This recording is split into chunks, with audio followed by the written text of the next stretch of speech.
নিয়ে তো অত কিছু বলতে যাচ্ছি না। গল্পের ব্যাপার তৌকির ভাই বলবেন। তৌকির ভাইয়ের সিনেমা আমি অলমোস্ট সবগুলোতে কোনো না কোনোভাবে আমার অংশগ্রহণ ছিল।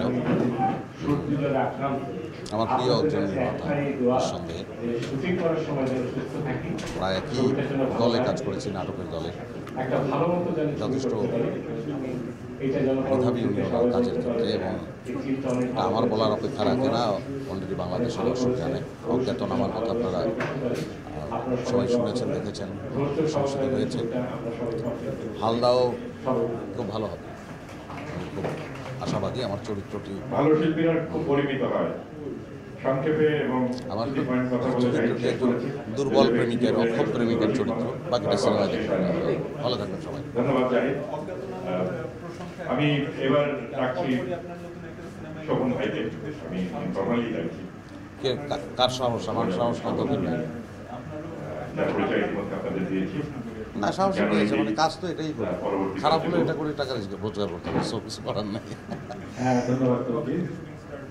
তৌকির অনেক ছবি বানিয়েছে, যাত্রা থেকে শুরু করে এর আগে প্রস্তুতি চলছে, স্ক্রিপ্ট নিয়ে বসা টসা হবে। তৌকির ভাই বলছেন খুব শীঘ্রই বসবো, বা আগেও দিয়ে একবার বসা হয়েছে।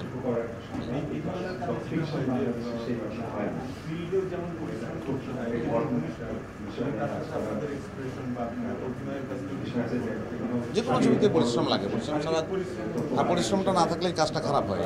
তো পরিশ্রম লাগবে, পরিশ্রম হলে কাজটা ভালো হবে। পরিশ্রম এবং মেধার সঙ্গে হ্যাঁ, যেহেতু করি, নাহলে এটা করে খাচ্ছি কী করে?